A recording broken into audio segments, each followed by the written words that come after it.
Will you come over and have dinner with me and my dad? With your movie star dad? I think deep down he does have all the best intentions in the world. You know, he's grown up under his father's wing, so to speak, and his father wasn't the most upstanding individual.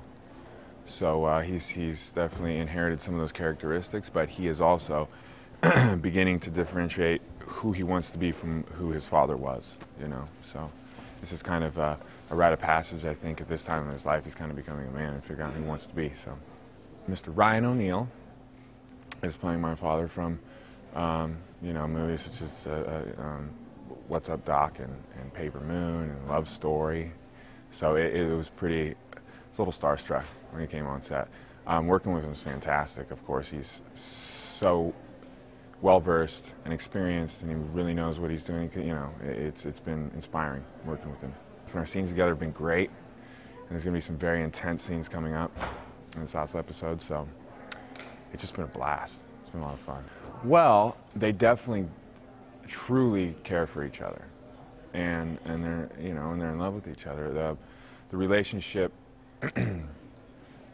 would go forward without any sort of complications if it weren't for my father stepping in and for my tennis career, because as a father he wants what's best for me, and he sees tennis and my future as being the best thing for me. So that definitely creates a bit of tension between Silver and I, and then also in turn creates tension between my father and I. So I am a tennis player now.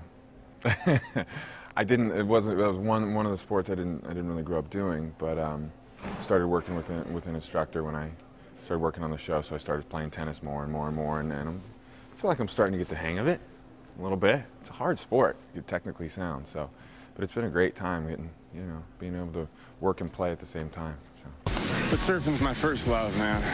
I mean, I grew up in the mountains in the snow, but my dad surfed, grew up surfing and stuff, so since I was about 12 or 13, he's been taking me, and then when I, you know, moved out of my parents' place, I moved to Southern California, so I've been surfing for about 15 years. Well, every year I go to Mexico at least twice, so I spend a total about a month down there every year, and then locally, mostly down in Manhattan Beach, but also down in San Clemente, San Diego, a little bit in Santa Barbara.